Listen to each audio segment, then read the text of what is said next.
காலம் கிரகங்கள் கையில். உண்மை ஜோதிடத்தை உலகிற்கு எடுத்துக் கூறும் உங்கள் புதிய வரலாறு டிவி. வணக்கம். ஓம் சாய்ராம். குருவே நமக. உலகம் முழுக்க பரவியிருக்கின்ற புதிய வரலாறு டிவி மற்றும் அஸ்ட்ரோ சாய் செல்வம் யூடியூப் நேயர்கள் அனைவருக்கும் இனிய வணக்கங்கள். நான் உங்கள் மதுரை ஜோதிடர் ஜோதிஷ் ஆச்சாரியா சாய் செல்வம்.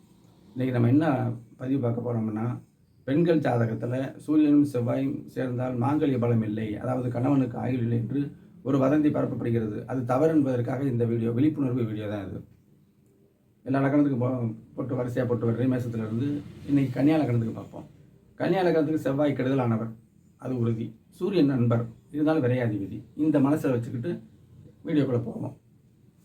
கன்னியா லக்கணம், லக்கணத்தில் சூரியன் செவ்வாய் எடுத்தவுடன் ஜாதகர் சூரியனும் 2 அதிகாரக்காரங்க இருக்குது, அதிகாரம் மிக்கவர் சொல்லிடலாம். 8ஆம் அதிபதி 6ல் மாஞ்சி தான் இருக்கார். தேவையில்லாத, அதாவது கோபம் வரும், அதிகமாக வராது. எதிர்மறை சிந்தனைகளால் கோபம் வராது. வியாழன் பார்த்தால் நன்மை, சனி பார்த்தால் கெடுதல். 2ஆம் இடம் சூரியன் செவ்வாய், அதிகாரமான பேச்சு வரும். அப்போ 8ஆம் அதிபதி இங்கே இருக்கும்போது தேவையில்லாத பேச்சுக்கள் வரும். சனி பார்த்தால் கெடுதல் மேற்கொண்டு, குரு பார்த்தால் நிவர்த்தி வராது. 3ஆம் இடம் சூரியன் செவ்வாய், சகோதரர் அதிகாரம் உள்ளவாக இருப்பார். இது போகம் இல்லறத்தில் வீரியமாக இருக்கும், முயற்சி நல்லா இருக்கும். இந்த மாதிரி தான் நம்ம எடுத்துக்கணும். புகழ் அந்த செவ்வாயின் அமைப்பில் வரும். நல்ல நிலையில் இருந்தால் இதான் 3ஆம் இடம். 4ஆம் இடம் தாயார் அதிகாரமாக இருப்பார். கல்வி, ரியல் இது செவ்வாயின் துறைகளில் மருத்துவம் இந்த மாதிரி அமைப்பில் வரலாம். மற்ற அமைப்புகளை வச்சு தான் நம்ம சொல்லணும். ஒரு வீடியோவில் எல்லாத்தையும் நம்ம சொல்லிட முடியாது. ஆனால் இது உண்மை. 8ஆம் அதிபதி 4ல் இருக்காரு. அப்போ தாயாருக்கு அந்த செவ்வாய் சம்பந்தப்பட்ட உபாதைகள் வரலாம், ஜாதகருக்கே வரலாம், சுகங்கள் பாதிக்கப்படலாம். இப்படி தான் அர்த்தம். இங்கே 5ஆம் இடத்துல சூரியன் செவ்வாய், என்றைக்குமே பாவக்கிரகங்கள் திரிகோண அதிர்ஷ்ட ஸ்தானங்கள் இருக்கவே கூடாது. சூரியனும் இருக்கக்கூடாது, செவ்வாயும் இருக்கக்கூடாது. அப்போ 5ஆம் இடம் பிள்ளைகள், குழந்தைகள். செவ்வாய்க்கு உச்சம், அதிகாரம் உள்ளவங்க இருப்பாங்க, எதிர் சிந்தனைகள் உள்ளவங்க இருப்பாங்க. குருவோட பலத்தை வச்சு 5ஆம் இடத்து அதிபதி சனியோட நிலையை வச்சு நம்ம அதை தீர்வெடுக்கணும். அடுத்து 6ஆம் இடத்துல சூரியன் செவ்வாய், 6ஆம் இடத்துல சூரியன் செவ்வாய் இருக்கலாம்.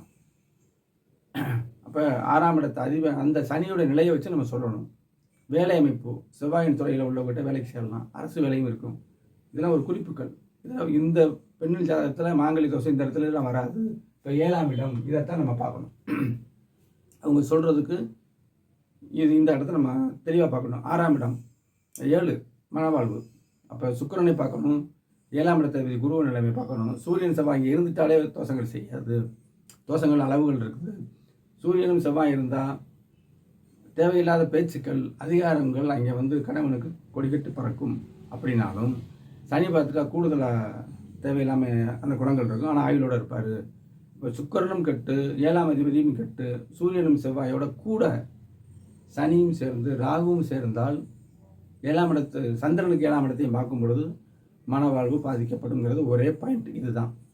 ஆனால் இதுக்கு விதி விலக்குகள் உண்டு. எல்லாத்தையும் நம்ம பார்க்கணும். தனிப்பட்ட ஜாதகத்தை பார்த்தா தான் தெரியும். 8ஆம் இடத்துல சூரியன் செவ்வாய் வெளியில் சேர்றதுக்கு உள்ள அமைப்புகள் இருக்கும். 8ஆம் இடம், 8ஆம் இடத்து அதிபதி விரையாதிபதியோட சேர்றாரு, 12ஆம் அதிபதியோட. அப்போ ஆயுள் ஆரோக்கியம் பாதிக்கப்படும்னாலும் லக்கணம், பெண்ணோட லக்கணம் எப்படி இருக்குது, 8ஆம் இடம் இது சனிக்கிறது ஆயுள்காரனுடைய அமைப்பு எப்படி இருக்குது, வெளிநாட்டு போகக்கூடிய அமைப்புகளுக்குள்ள ராகு தசை நடக்குதா அப்படிங்கிறத பார்த்து நம்ம முடிவு பண்ணணும். 9ஆம் இடம் தந்தையார் அதிகாரம் முக்கியமாக இருப்பார். சூரியன் செவ்வாய் தான் அதிகாரம். 9ஆம் இடத்துல இருப்பார். 8ஆம் அதிபதி 9ல் இருக்கார். அப்படிங்கிற அமைப்பில் எதிர் சிந்தனைகள், அதாவது தேவையில்லாத சிந்தனைகள் வரலாம். இதை சிம்ம வீட்டுடைய நிலையவும் 9ஆம் அதிபதியுடைய அந்த சுக்கிரனுடைய நிலையை வச்சு நம்ம சொல்லணும். அப்படியே துல்லியமாக சொல்லலாம். 10ஆம் இடத்துல சூரியன் செவ்வாய், திக்பலத்தில் 2 கிரகம் இருக்கக்கூடாது. எல்லா வீடியோலையும் சொல்கிறேன்னா ஒரு கிரகம் தான் இருக்கணும். அளவுக்கு மீறினா அந்த பலன்கள் வராது. இப்போ 10ஆம் இடத்துல ரியல் எஸ்டேட்டு செய்யலாம், அரசு வேலையில் பார்க்கலாம். புதனுடைய நிலையை வைத்து, 10ஆம் ஜீவனாதிபதி நிலையை வைத்து, சிம்மத்தின் நிலையை வைத்து அதை முடிவிடணும். 11ஆம் இடத்தில் சூரியன் செவ்வாய், லாபஸ்தானத்தில் எல்லா கிரகமும் நன்மை தான். 11இல் மூத்த சகோதரத்தை குறிக்கும் 11. 3ஆம் இடம் இந்த 11ஆம் இடத்தை வச்சுக்கிட்டு செவ்வாய் தானே, அப்போ எல்லாத்தையும் சேர்த்து நம்ம சொல்லணும். அந்த சந்திரனுடைய நிலையை வச்சு அவருடைய குணத்தை சொல்லலாம். 11 லாபம் தாங்க, ரியல் எஸ்டேட்டில் லாபம். வேலைக்கு போகிற அமைப்பாக லாபமாக இருக்கும். அவருக்கு பிடித்த வேலைகளை நம்ம செய்யலாம். 12 சூரியன் செவ்வாய், 12ஆம் இடம் அது விரயஸ்தானம். அப்போ 8ஆம் அதிபதி 12ல் இருக்காரு அப்படிங்கும்போது தேவையில்லாத விரயங்கள் ஏற்படும்னாலும் எங்கேயுமே சனி பார்த்தால் கெடுதலுங்க, ராகு சேர்ந்தா கெடுதல். சரிங்களா? அப்போ ராகு திசை வந்தால் இந்த பலனை எடுத்து செய்யும். கெடுதலான சமைச்சாதனம். குரு பார்த்துட்டா தான் நிவாரணம் அப்படின்னு தெரிஞ்சுக்கணும். குருவே முழு சுவர், சனி முழுக்க பாவர். சனி ஈஸ்வரன்லாம் சொல்லக்கூடாது. இப்படி அமைப்புங்க. உங்கள் ஜாதகத்தை தனிப்பட்ட முறையில் என்ன பலன்கிறதுக்கு இந்த வாட்ஸ்அப்பை தொடர்பு கொண்டு தெளிவாக நீங்கள் பலனை கேட்டு அறியலாம். நாளை துலாம் லக்ன பெண்களுக்கு சூரியன் செவ்வாய் சேர்ந்தால் என்ன பலன், மாங்கல்யத்துடைய அமைப்பு அது எப்படிங்கிறத நாளைக்கு விரிவாக சொல்கிறேன். அதுவரை வணக்கம் கூறி விடைபெறுவது உங்கள் அபிமான மதுரை ஜோதிடர் சாய் செல்வம். நன்றி, வணக்கம்.